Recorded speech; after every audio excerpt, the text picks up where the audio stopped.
जाकी छवि सुख सही न सकत हरि, सोई मम स्वामी श्री राधे। जाकी छवि सुख सही न सकत हरि, सोई मम स्वामी श्री राधे। या दुख सहन करने की शक्ति सबकी पृथक पृथक होती है। संसारी सुख को भी, संसारी दुख को भी सहन करने की शक्ति सबकी अलग अलग होती है। एक का बाप मर जाए, बेटा मर जाए, पति मर जाए, बीवी मर जाए, तो वो सहन कर लेता है, आंसू भी नहीं निकलता। एक के थोड़ा बहुत आंसू निकलता है, एक मूर्छित हो जाता है संसारी सुख या दुख में। और जहां अनंत सुख है, जिसका वर्णन नहीं हो सकता, वो रूप में ही।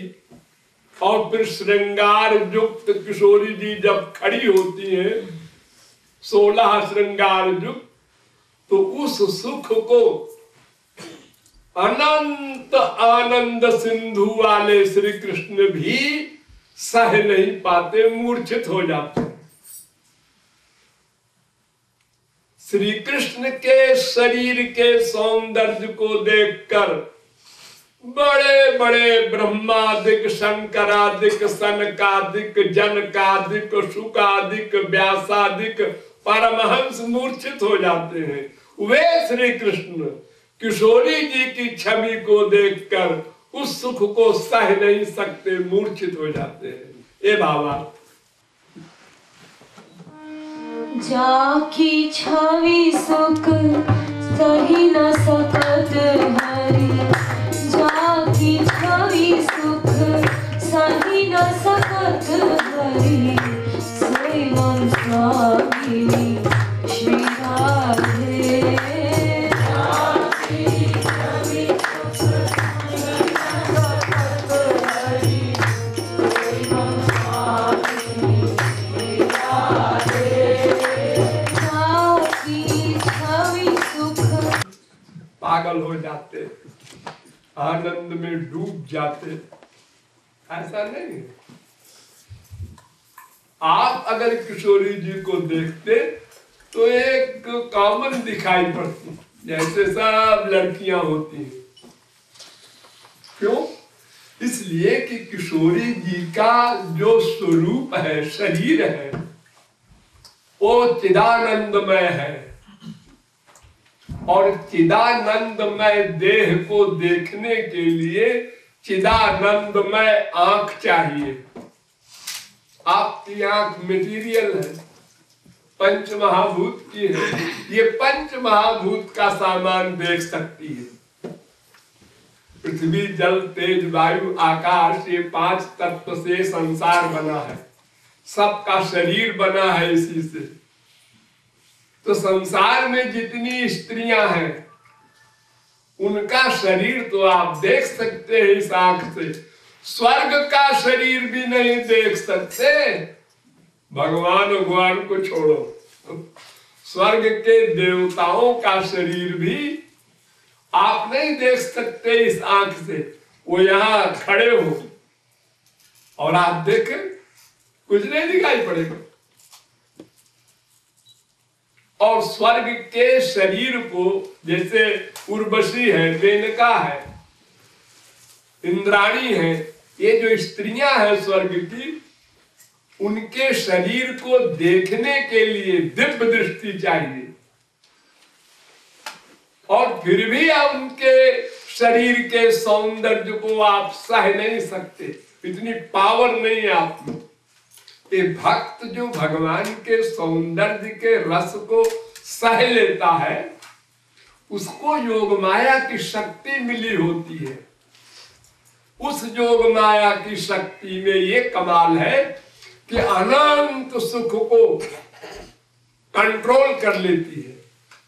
देखो सबसे बड़ा रस भगवत प्राप्ति के बाद महारास है। महारास में एक एक गोपी के साथ एक एक श्री कृष्ण गले में हाथ डालकर आलिंगन करते हुए नृत्य कर रहे थे।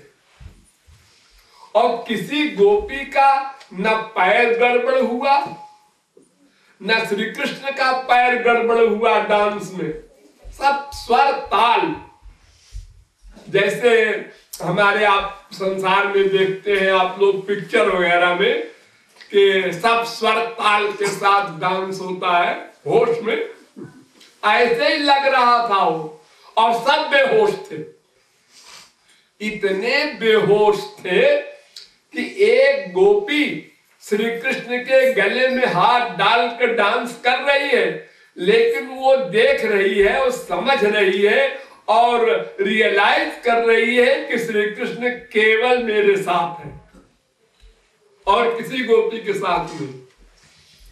कोई दिखाई नहीं पड़ी उन गोपी को और गोपी के साथ श्री कृष्ण, केवल अपने साथ दिखाई पड़ रही है। लेकिन स्वर ताल जगुः प्रबंधम स्वर ताल बंधम, मामूली सुख किसी को मिलता है तो डांस फांस सब भूल जाता है। संसार में किसी को मामूली सुख मिलता है तो होश खो बैठता है। माँ का सुख हो, बाप का हो, बीबी का हो, पति का हो, लिमिटेड सुख ही सह नहीं सकते आप लोग। जब अधिक सुख मिलता है तो क्या होता है? शून्य हो जाता है, शून्य। आप लोग गहरी नींद में सोते हैं, हाँ, उस समय क्या होता है? मूर्छित हो जाता है। उसको ना अपनी फीलिंग है, न बीबी की फीलिंग है, न पति की फीलिंग है। हाथ पैर साथ छोड़ जाता है आनंद में। ये लिमिटेड कूड़ा कबाड़ा गंदे शरीर के आनंद में ये हाल है। और जब श्री कृष्ण का रस मिलता होगा परमहंसों को तो क्या हाल होता होगा। लेकिन वो योग माया की शक्ति में ऐसा कमाल है कि उतने बड़े सुख को भी सह लेता है। सुतीक्ष्ण महाराज ने सुना कि राम आ रहे हैं, आए नहीं, देखा नहीं, सुना। और दिशि और विदिश पंथ नहीं सूझा को मैं कहा। भूल गए सब, इधर जाते हैं कभी उधर जाते हैं। राम राम राम राम अभी आए नहीं, सुना है आ रहे हैं हमारे आश्रम में। और देखो वहां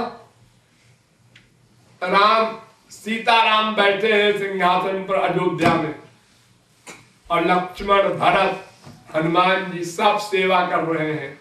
कोई मूर्छन रहा है, कोई चरण दबा रहा है, और कोई बेहोश नहीं हो रहा। उसी योग माया की शक्ति से युद्ध कर रहे हैं अर्जुन श्री कृष्ण से। मूर्छित होने की बात कौन करे। और फिर वो तो रथ में श्री कृष्ण बैठे ही थे पूरे महाभारत में, उनको देख ही रहे थे अर्जुन। आप कहेंगे अर्जुन श्री कृष्ण को देखकर और धनुष बाण चला रहा है, निशाना लगा रहा है, उसको आनंद नहीं मिल रहा। आनंद पर कंट्रोल करता है महापुरुष भगवान, दोनों योग माया की शक्ति से। योग माया की शक्ति ही इतनी बड़ी शक्ति है जो इम्पॉसिबल को पॉसिबल करती है, असंभव को संभव करती है। इसलिए वो अनंत आनंद को भक्त सह लेता है, अनंत वियोग के दुख को भी सह लेता है। ये सारी गोपियां जीवित रहीं श्री कृष्ण के वियोग में 100 वर्ष। वरना एक क्षण नहीं जीवित रह सकती थी, क्योंकि जिसके मिलन में जितना बड़ा सुख मिलेगा उसके वियोग में उतना ही बड़ा दुख मिलता है। ये फिलॉसफी है।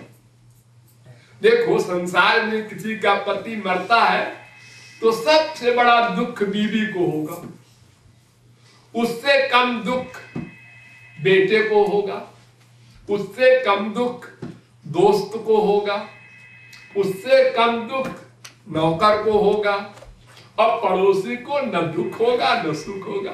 सुन लिया क्या हुआ, और श्रीवास्तव जी मर गए, अच्छा अच्छा हो गया। बल्कि वो बीबी से कहता है जरा नाश्ता ठीक से बनाना, आज जाना पड़ेगा वहां, वो मर गया।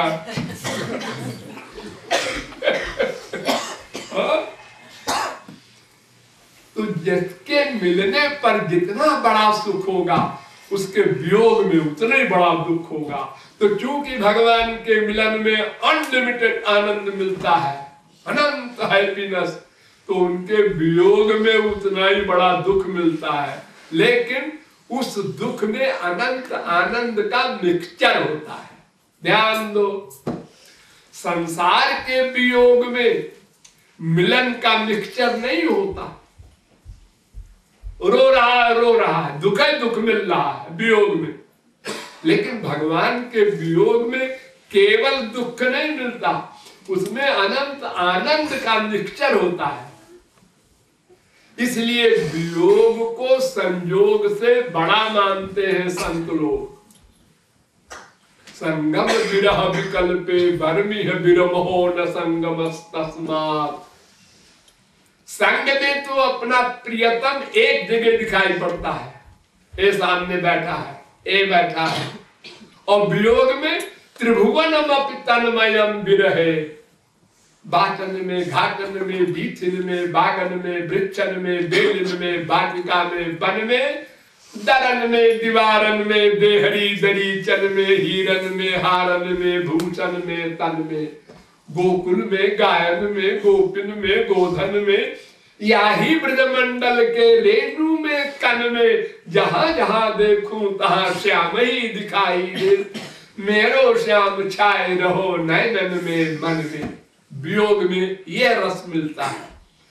लेकिन ये सब आनंद योग माया से सहन कर लेता है महापुरुष।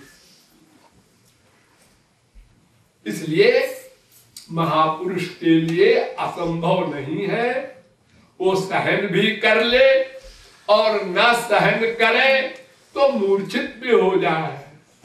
दोनों अवस्थाओं को प्राप्त होता है महापुरुष।